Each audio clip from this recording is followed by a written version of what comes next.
Imaginez. Vous courez depuis des années, persuadé que le bonheur est au bout du chemin. Plus d'argent, plus de succès, plus de reconnaissance. Mais chaque fois que vous pensez l'atteindre, il s'éloigne un peu plus.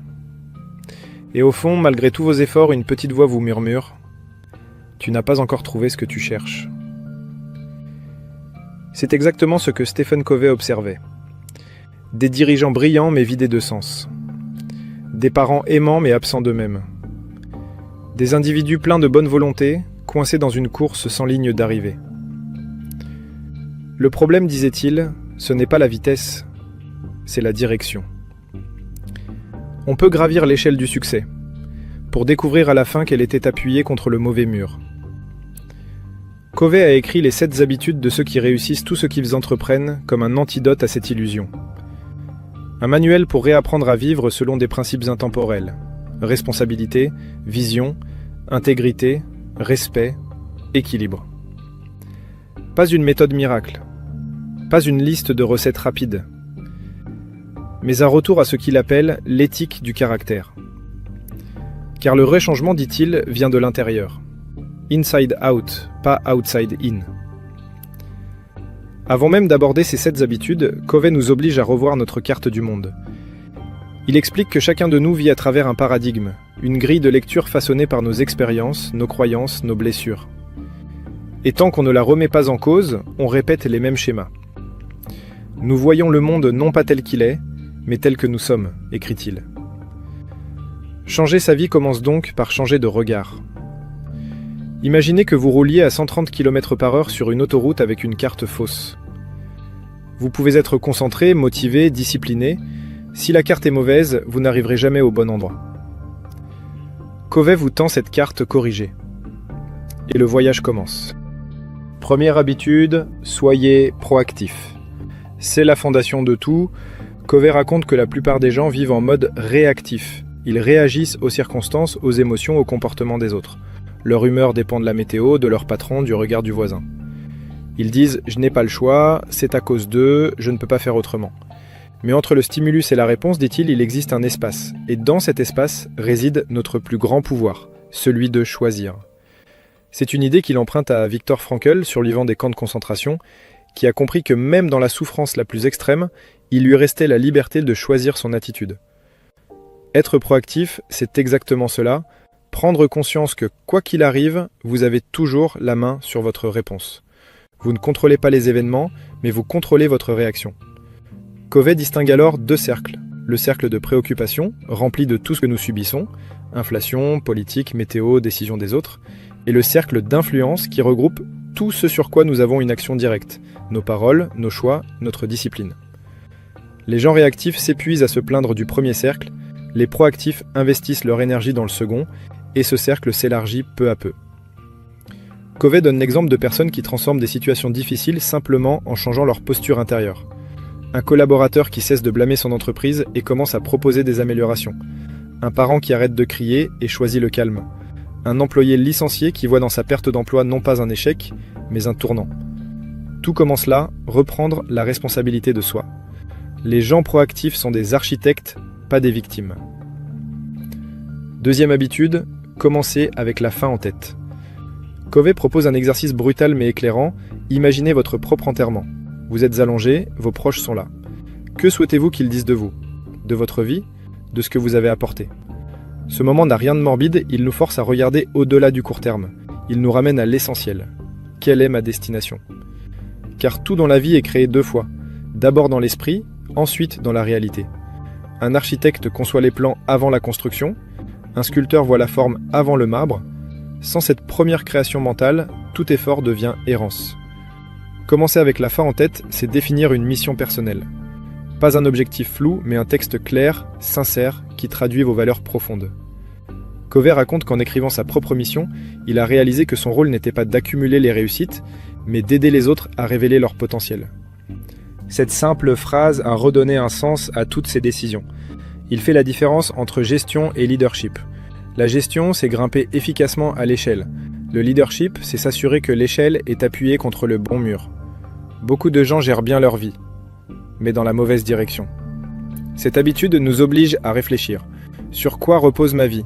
L'argent? La reconnaissance? Ou des principes plus solides? Contribution? Famille? Foi? Croissance? Tant que notre centre repose sur l'extérieur, nous restons vulnérables. Mais quand il repose sur des valeurs inaltérables, tout devient clair. Troisième habitude, donner la priorité aux priorités. Maintenant que vous savez où aller, il faut organiser vos journées en conséquence. Covey introduit ici le fameux cadran du temps. 4 cases pour 4 manières de vivre. Urgent et important, les crises, les problèmes qu'on doit résoudre tout de suite. Non urgent mais important, la planification, la prévention, la santé, les relations, le développement personnel. Urgent mais non important, les interruptions, les emails, les réunions inutiles. Ni urgent ni important, les distractions, les pertes de temps. La majorité des gens passent leur vie dans les cadrans 1 et 3, enchaînant urgence et feu à éteindre. Les plus efficaces, eux, vivent dans le quadrant 2.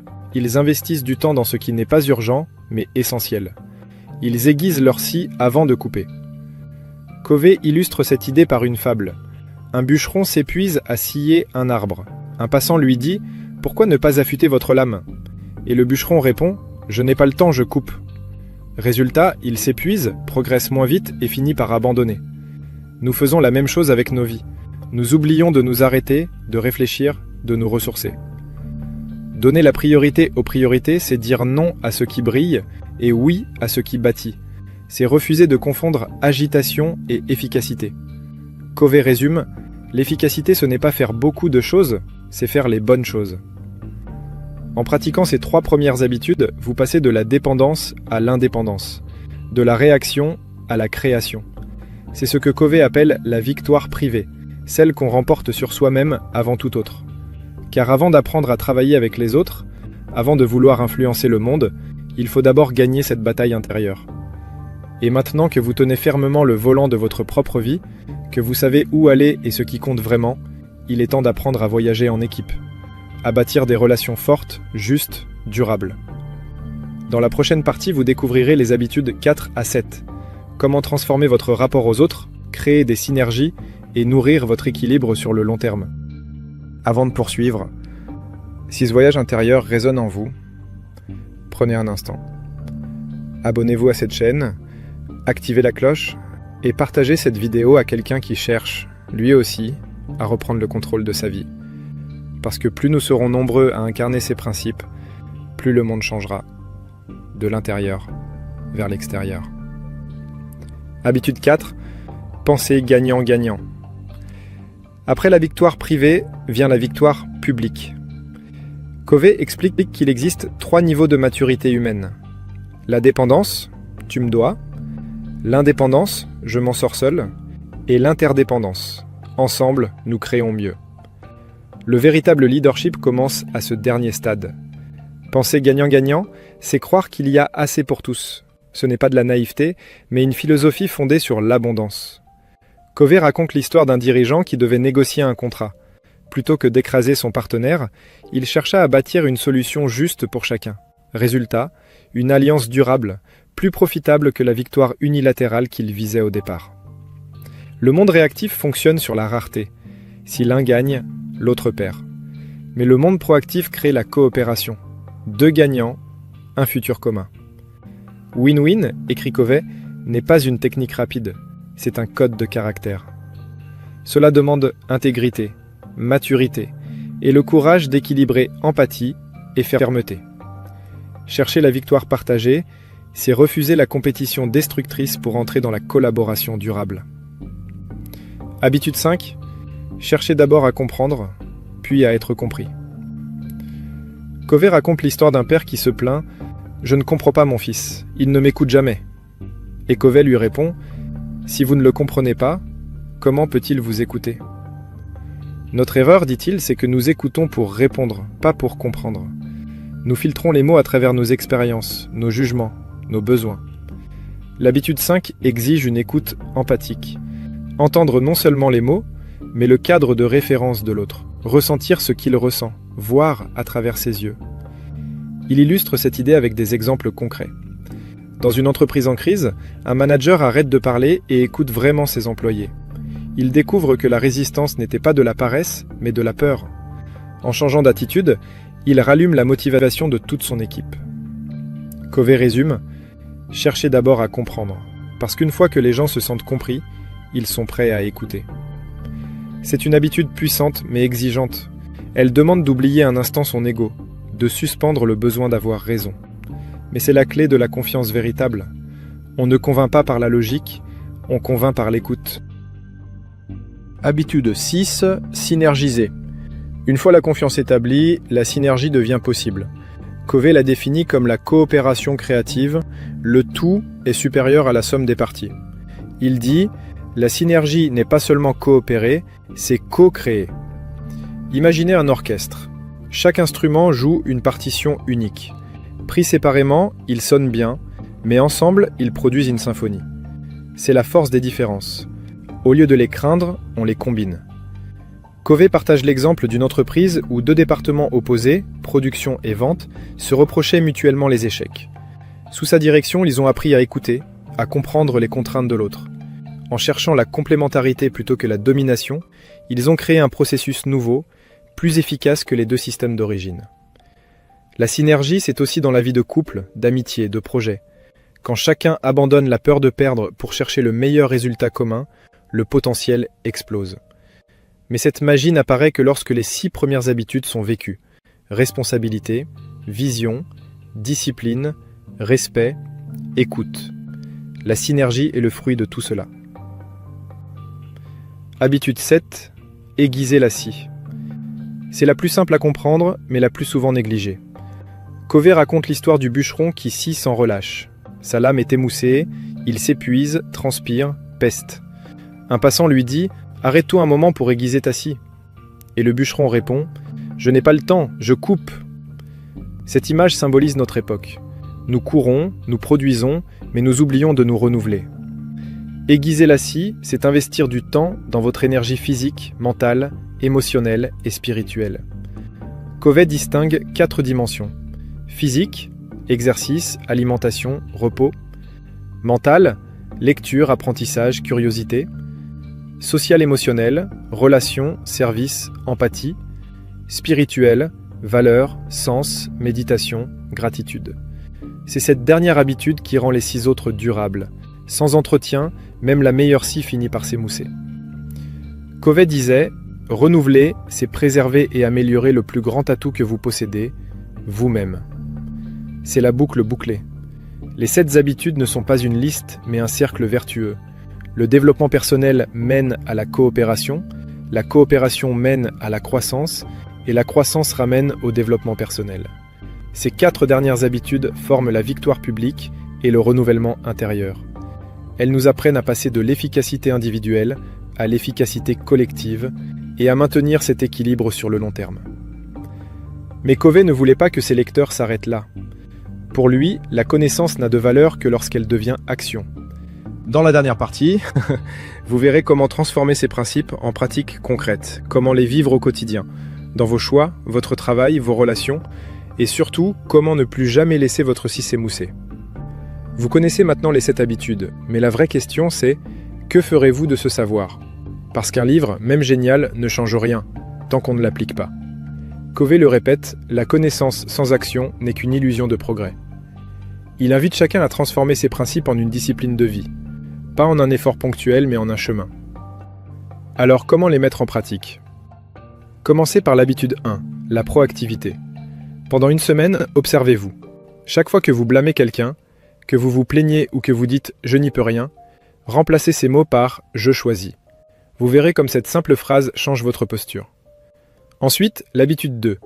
Prenez une soirée, 1 heure, pour écrire votre mission personnelle. Ce n'est pas un texte publicitaire, c'est une déclaration intime. Ce que vous voulez représenter, ce que vous voulez laisser. Écrivez-la, lisez-la chaque matin. Elle deviendra votre boussole. L'habitude 3. Organisez votre semaine autour de l'important, pas de l'urgent. Planifiez vos temps de réflexion, d'apprentissage, de santé, de famille. Ce sont vos quadrants 2. Le reste, les notifications, les urgences des autres, viendra après. L'habitude 4 et 5. Dans vos interactions, cherchez le gagnant-gagnant et écoutez avant de parler. Essayez dans votre prochain désaccord de comprendre réellement le point de vue de l'autre. Ne préparez pas votre réponse, écoutez. Vous serez surpris du pouvoir de cette empathie. L'habitude 6. Recherchez la synergie. Dans vos projets, invitez les différences. Travaillez avec ceux qui ne pensent pas comme vous. C'est là que naissent les idées nouvelles. Et enfin, l'habitude 7. Programmez chaque semaine un temps pour aiguiser votre si. Un moment de silence, de lecture, de sport, de méditation, selon ce qui vous nourrit. Parce qu'on ne peut pas donner durablement si l'on ne se renouvelle pas. Covey disait « Les 7 habitudes ne sont pas des marches isolées, mais un escalier en spirale. Chaque fois que vous les vivez, vous montez d'un niveau. » Imaginez maintenant votre vie dans un an, si vous appliquez ne serait-ce qu'une de ces habitudes. Plus de clarté, moins de stress, des relations plus solides, et cette sensation rare, celle d'être aligné, enfin. Covey ne vous promet pas la facilité, il vous promet la maîtrise, la cohérence et la paix intérieure. Alors rappelez-vous, soyez proactif. Commencez avec la fin en tête. Donnez la priorité aux priorités. Pensez gagnant-gagnant. Cherchez d'abord à comprendre. Synergisez. Et surtout, aiguisez la scie. Ces 7 principes sont plus qu'un mode d'emploi. Ce sont des lois naturelles. Elles ne dépendent ni du marché, ni du hasard. Elles dépendent de vous. Fermez les yeux un instant. Imaginez votre vie comme un long trajet. La route s'étend devant vous, parfois lisse, parfois cabossée. Vous avez pris le volant. Vous avez la bonne carte. Et cette fois, vous savez où vous allez. La réussite, la vraie, n'est pas une destination. C'est une manière de voyager. Une discipline de l'esprit, une fidélité à soi-même. Et comme l'écrit Covey, la clé n'est pas dans ce que nous faisons occasionnellement, mais dans ce que nous faisons constamment. Alors, prenez une grande respiration, choisissez une habitude, commencez aujourd'hui. Parce que la route vers l'efficacité, la liberté et la sérénité commence toujours par un seul pas. Et maintenant, si cette vidéo vous a inspiré, ne la laissez pas s'éteindre ici. Abonnez-vous à la chaîne, activez la cloche et rejoignez celles et ceux qui ont choisi de construire leur liberté pas à pas. Laissez un commentaire juste en dessous, dites-moi quelle habitude vous allez appliquer en premier. Parce que l'écriture de votre réponse est déjà une action. Partagez cette vidéo à un ami, à un collègue, à quelqu'un qui a besoin de retrouver du sens. Et si vous voulez lire le livre, je vous mets le lien dans la description. C'est un livre à garder, à relire, à offrir. Chaque vue, chaque partage, chaque message aide cette chaîne à grandir et à diffuser un message que trop peu de gens entendent encore. Que la réussite ne se trouve pas dans ce que vous avez, mais dans ce que vous devenez.